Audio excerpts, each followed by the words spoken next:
This channel supports Extra Life in its efforts to raise money for the Children's Miracle Network. For more information about how to donate and join in their efforts, go to the link displayed here. Extra Life. Play games, heal kids. What up, everybody? This is your boy Black Magus, and I have completed the PS4 exclusive Spider-Man, Marvel Spider-Man, as they like to call it. And now we're going to take a look back at the game. Looking back at the game, it was, forgive the pun or whatever you want to call it, but Spider-Man was amazing. It was spectacular. The game is great. Seriously. It is a really, really, really well done superhero game. Before this, Batman Arkham, the Arkham series, by far, best quality superhero games ever created. This is up there with them. Part of me, caught up in the immediate hype, is thinking maybe better, but I feel like I should take a little time to reflect and talk about it. That's why I wanted to get this video out as soon as possible, because I feel like once I start talking about it and thinking back, I'll be able to make a better, fair assessment if I were to rank the two. I mean, Batman's my all-time favorite superhero anyway, so he'll probably get the bump, but I feel like what Insomniac did was they learned from Rocksteady and they enhanced some things, and they just basically didn't try to make another Batman game. It's funny because I know a lot of people think of the combat as being akin to Batman, which it is, which makes sense in a way, because when you're doing the superhero game, you're going to have to do a lot of counter and crazy moves with superheroes. They do a lot of parkour like things, martial arts, and you have to give it a sense that this superhero can just dodge, duck, and dive out of any situation because he's a superhero. You know what I mean? Especially a superhero with powers. Unlike Batman, Batman's just a super highly trained human being, whereas Spider-Man has ridiculous reflexes and skills and agility due to his powers. And you feel that when you're playing as Spider-Man. You definitely do feel that as you're bouncing around, dodging off of walls and bouncing off them to execute moves and things like that. Wall climbing, in particular swinging. Now, that's something everybody is always worried about, because that's one of the key elements of Spider-Man. It's in order to get the essence of Spider-Man, one of the things you probably need to get right is the swinging. And Insomniac killed it. The swinging mechanics actually have somewhat of a learning curve, which it's not a dire learning curve, but at the same time, it's a good enough learning curve where it's satisfying once you start to understand what you can do and realize that building levels matter. And when you're in an area like Central Park, where there's only trees, you got to really be timely with your swinging, and they allow you to zip things so you can grab branches and zip forward. It's not just you throw a rope in an invisible area and you're just swinging. It's sensible swinging, and your momentum carry, you have to watch that. You have to be careful on how you control your momentum. Know when to time your jumps. So sometimes you have a high bridge, low bridge area, so you need to know when to release and then do a zip line to get through bridge area. It makes you think, but at the same time, once you start to learn it, it's so automatic. It's just whoa, it's crazy. I mean, the game's really, really fun. The combat's fun. The different abilities that you get are ridiculous. Although I will say this, Web Blossom is one of the abilities you get is fucking ridiculous. I won't go into details to spoil for anybody, as it's still at the time of this recording only 2 weeks out from the game dropping. And I'll be in 2 weeks. I know people who beat it the weekend it came out, but everybody's different. Everybody has their own time, how much they can invest in the game, and how fast it takes them to beat them, skill level, all that. But one of the things that I think made me take so long is that the side missions are fun. There are a lot of really fun side missions and things to dig up, Easter eggs to pick up. I know some people didn't really like that stuff and consider it busy work, but the Easter eggs actually have weight to them because they tell part of the lore, the story.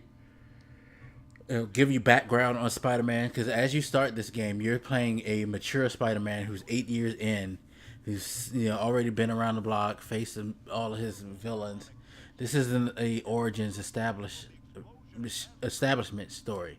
Spider-Man is there. You know, it's just like kind of Arkham. Like he's there, he's deep into what he do, and the side stuff kind of gives you some background as to what his life was like or how he developed as Spider-Man.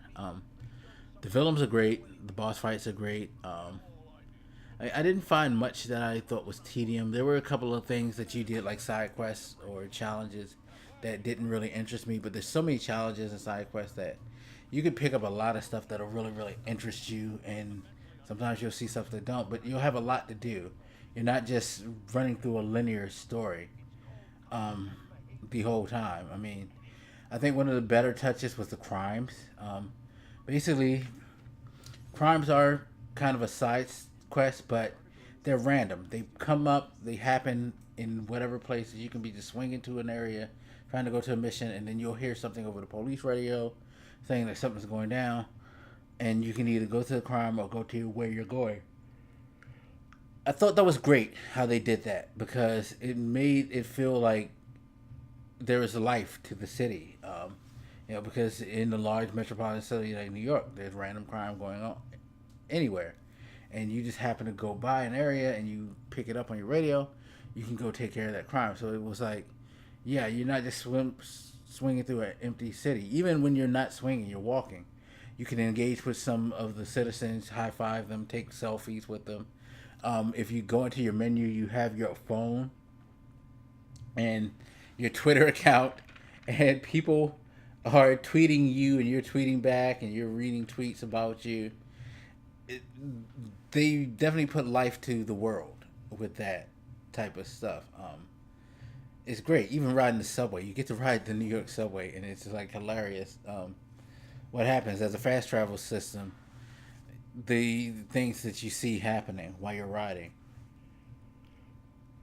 I mean, they really, really put a lot of work and thought. But the thing is, even with all that stuff that I'm talking about, the story, you would think, well, maybe something's going to suffer. Maybe the story's going to suffer. Maybe it's just a nice little sandbox just to play around with. No. The story is well written, well paced, very engaging. The interaction between the characters is great. The set of characters, the cast is great. And even when you're just like not in a dialogue section, there's still a lot of good storytelling going on because you have your phone and you have the police radio and you're being contacted by your police contact who can engage with you in different stories. Certain characters that you are close to, affiliated with, hit you up and have like conversations in between your traveling or your missions. And you talk about the different things that's going on in your life or that you're dealing with. Like, they really make it feel like this is Spider-Man doing his thing and trying to maintain and leaning on his friends, or his friends are leaning on him. Friends and family, everybody. It's very engaging. Even the radio shows. They have a radio podcast that comes on. Just the Facts with J. Jonah Jameson, the former head of the Bugle. And that's the thing. This is definitely its own world where they've shaped it like, again, Spider-Man isn't where he was in the beginning, so you're not getting the familiar tropes of like him working for Jameson at the Bugle or anything like that.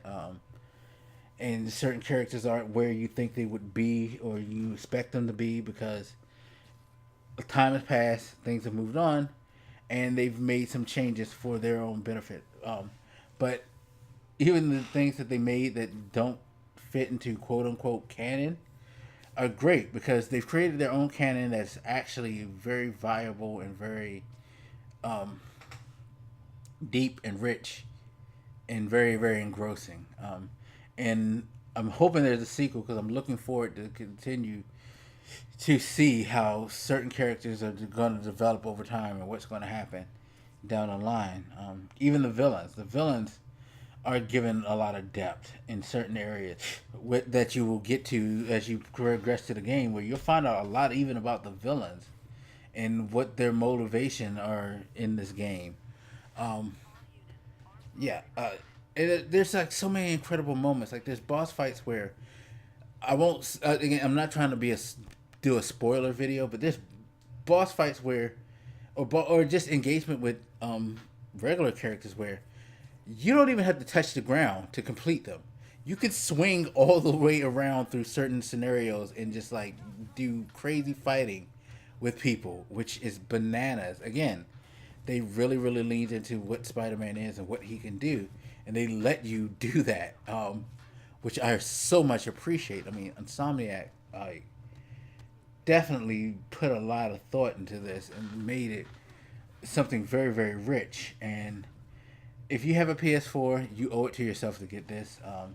Now, if you're not into action adventure open world games, I understand.